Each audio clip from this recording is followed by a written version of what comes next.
নবীজির সাহাবী মুআজ ইবনে জাবাল যখন শাম দেশে গেলেন, শাম দেশ থেকে যখন রওনা করলেন, আগমন করলেন যখন মদিনায়, আগমন করার পর একটা কর্ম করলেন। এই কর্মটা, শব্দটা শোনার পর সবাই নাউজুবিল্লাহ জোরে বলবেন।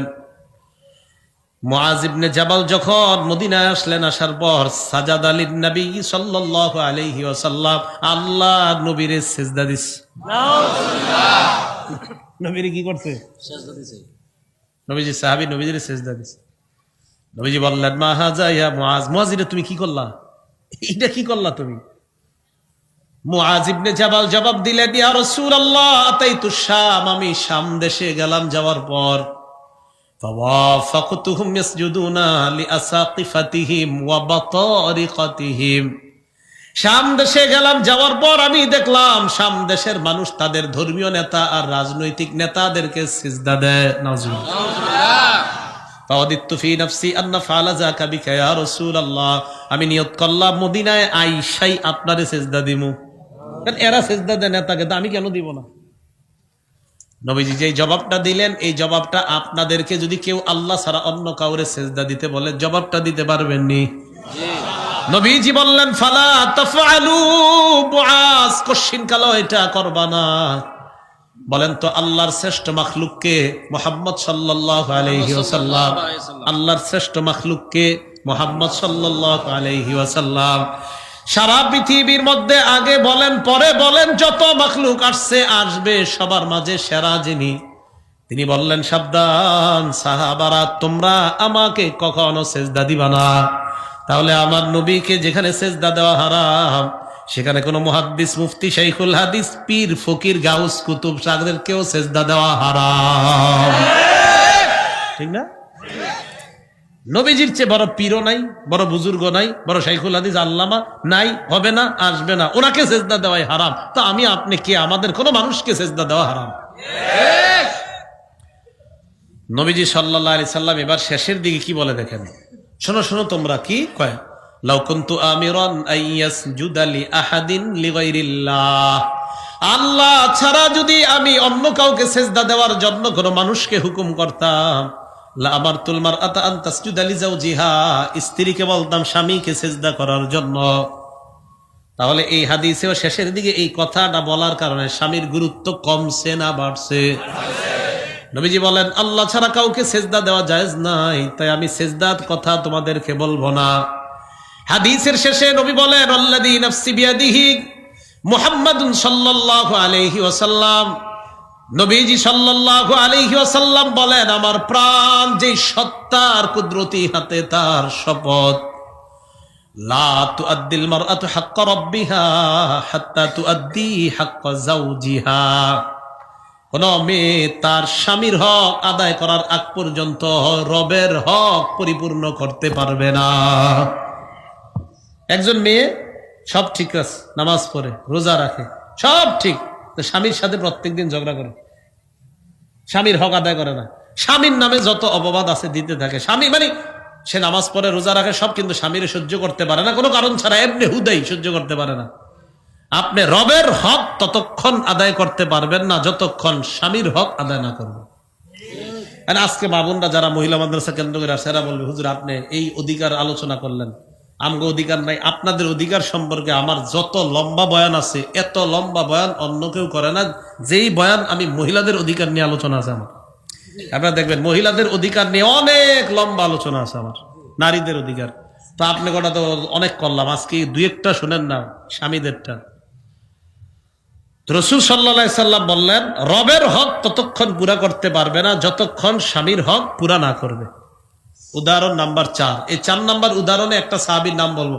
আলেমরা সারা বলেন তো, আগের হাদিসে একজন সাহাবীর নাম মনে রাখতে বলছি, কি নাম? তাহলে কেউ যদি আপনাদের গাইসা দাওয়াত দেয়, চলো অমুক দরবারে যাই, তো আপনি জানেন যে ওখানে গেলে সিজদা দেওয়া লাগে কোনো মানুষকে, আপনি বলবেন, নবীজির সাহাবী মুআজ রাদিয়াল্লাহু তাআলা আনহু শাম দেশে গিয়ে দেখছে মানুষ তাদের নেতাদেরকে সিজদা দেয়। এটা দেখা এই মুআজ রাদিয়াল্লাহু তাআলা নবীজির সিজদা দিছিল, নবীজি ডাইরেক্ট নিষেধ করে দিয়েছে সিজদা দিতে। ভাই, নবী সবচাইতে শ্রেষ্ঠ, আর ওনার সাহাবারা শ্রেষ্ঠ উম্মত, শ্রেষ্ঠ নবী শ্রেষ্ঠ উম্মতকে বলে দিয়েছে সিজদা দিতে নিষেধ। অতএব তুমি আমারে যতই বুঝাও, আল্লাহ ছাড়া আমি কাউকে সিজদা দিব না। এগুলো ৩ নাম্বার দৃষ্টান্ত। দৃষ্টান্ত নাম্বার ৪, এই জায়গায় একজন সাহাবীর নাম বলবো, ওনার নামটাও মনে রাখবেন। কাইস ইবনে সাদ। কি নাম? পুরাটা সাধারণ যারা আছেন পুরাটা মনে রাখতে হবে না, শুধু মনে রাখেন কাইস। আর আগের সাহাবী মুআজ, আর এই সাহাবীর নাম কাইস। এই কাইস ওনার নামটা মনে রাখবেন কেন? এটার কারণ আছে। মুআজ রাদিয়াল্লাহু তাআলা আনহুর নাম মনে রাখবেন এই কারণে যে মানুষ সিজদা দেওয়া জায়েজ নেই। আর কাইস রাদিয়াল্লাহু তাআলা আনহুর ব্যাপারে হাদিসটা শুনেন, তখন বুঝবেন। আবু দাউদ শরীফের 2140 নাম্বার হাদিস।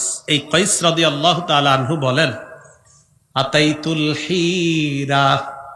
কুফার একটা এলাকা আছে নাম হীরা, এলাকার নাম কি? হীরা।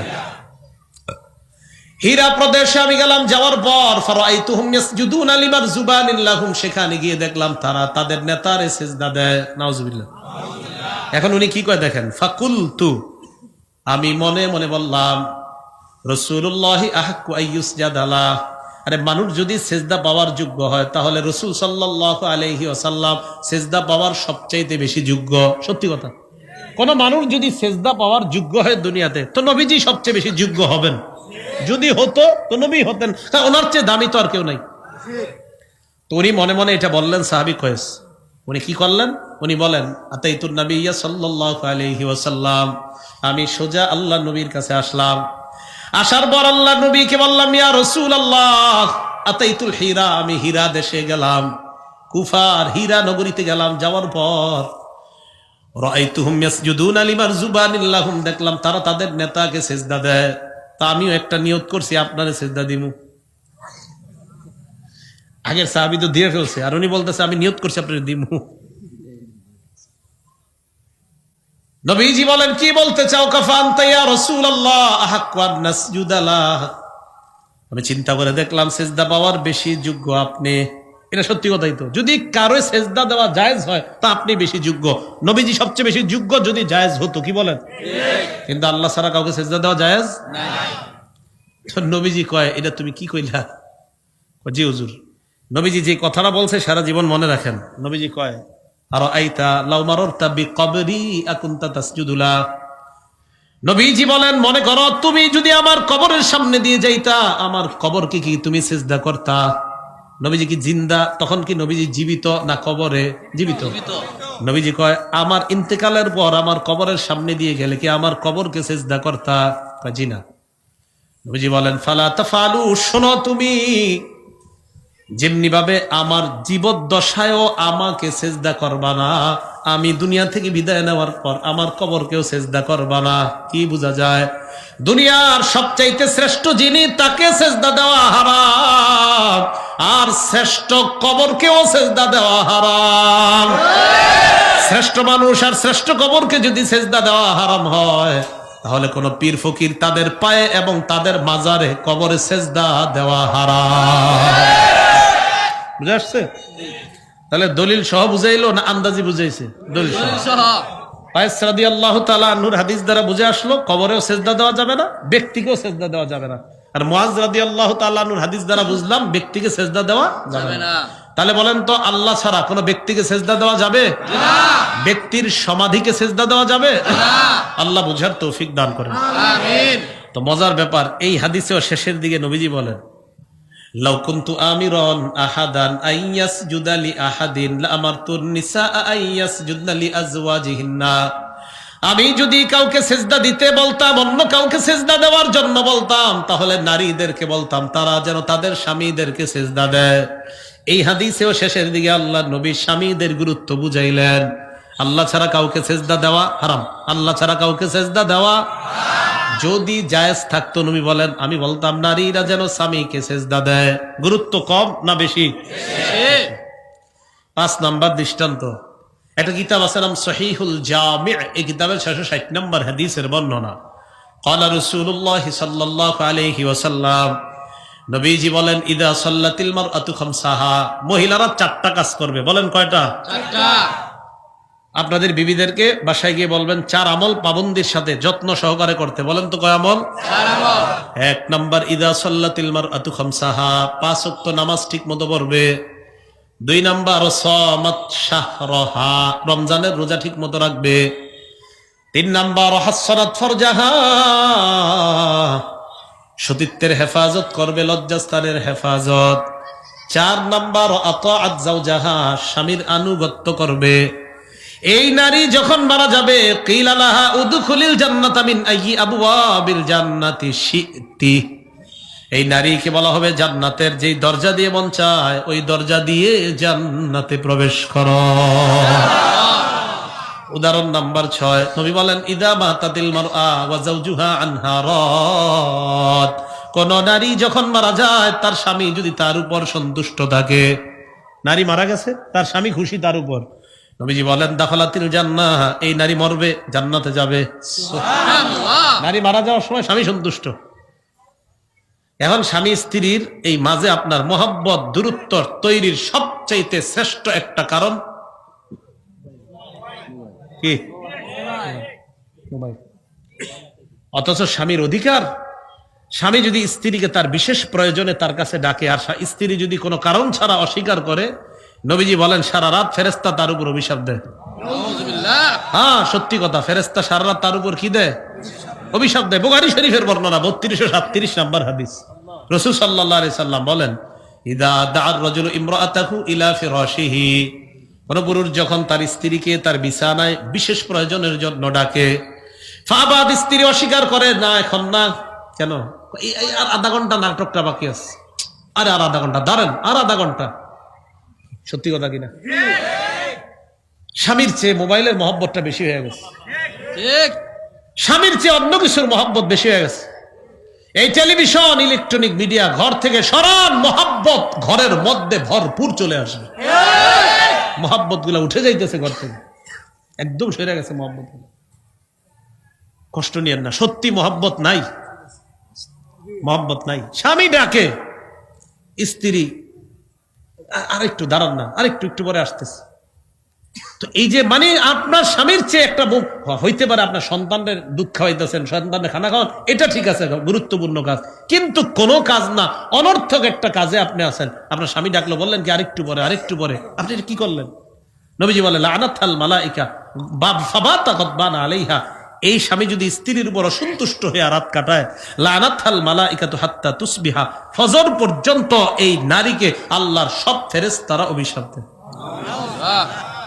এখন বলেন মেয়েরা এই কথাগুলো শিখবে কোথায়? তো মহিলা মাদ্রাসার দরকার আসেনি? স্বামীর আরেকটা অধিকার স্ত্রীর কাছে, সেটা হলো স্বামীর বাড়ির কাজগুলা স্ত্রী নিজে করা। হ্যাঁ, অন্য কোনো মানুষ যদি রেখে কাজ করা যায়, এটা নাজায়েজ না, জায়েজ আছে। অনেক মা বোনরা বাচ্চা হওয়ার পরে কাজ করতে পারে না, অথবা পরিবারের সদস্য কম থাকার কারণে হতে পারে, কিন্তু উচিত হলো একটা স্ত্রী স্বামীর ঘরের কাজগুলা নিজেই করা। আচ্ছা আপনাদেরকে আমি প্রশ্ন করি, আপনারা বেশি ঘরে থাকেন না স্ত্রীরা? তো ঘর তো আপনার না, তারই, তো তার কাজগুলা সেই করা উচিত। বেশি সময় তো স্ত্রীরাই ঘরে থাকে। এটা খুব সুন্দর হাদিস, শুনেন মন দিয়ে।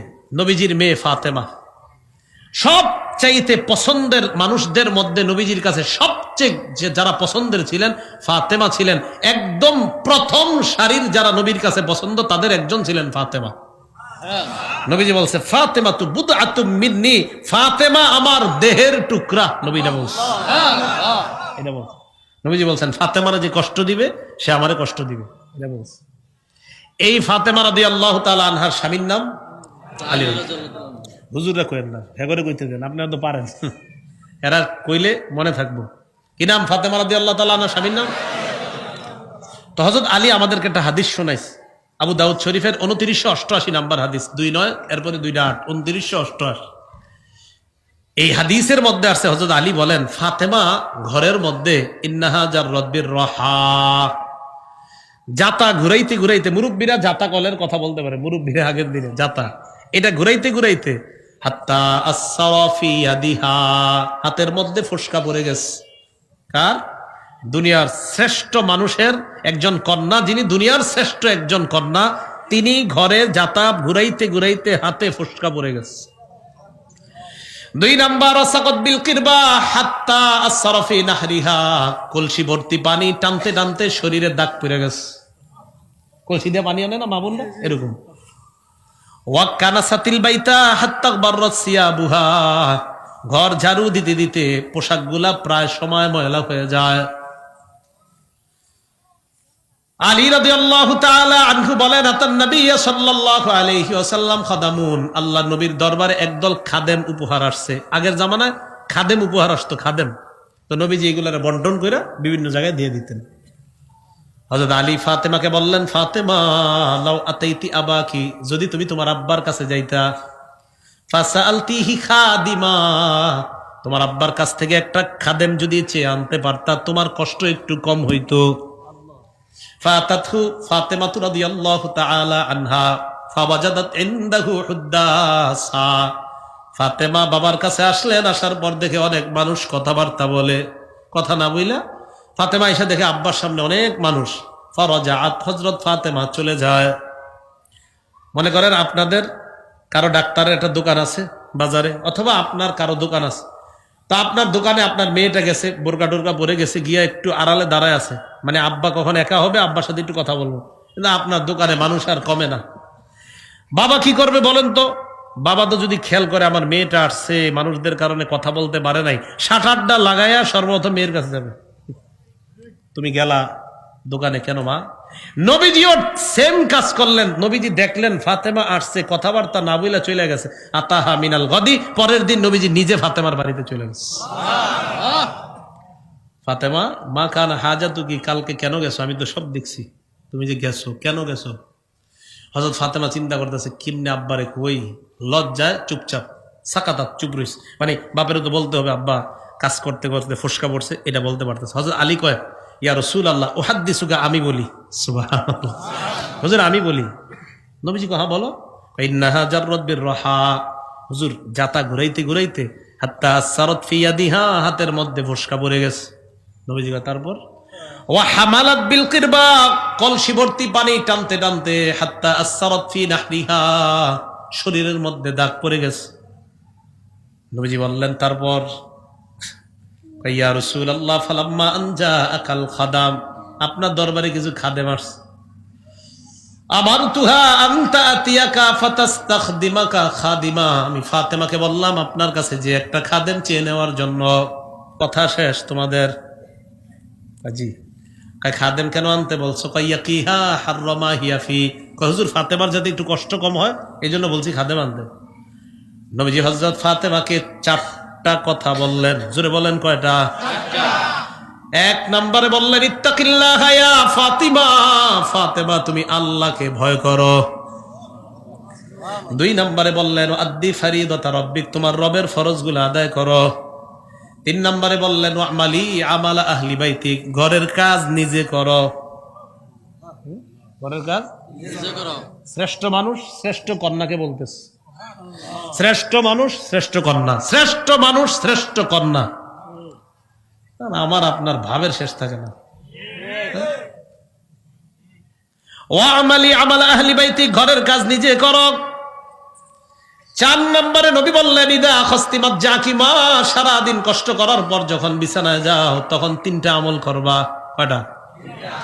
এক নাম্বার, সাব্বিহি সালাসা ওয়া সালাসিনা, 33 বার সুবহানাল্লাহ পড়বা।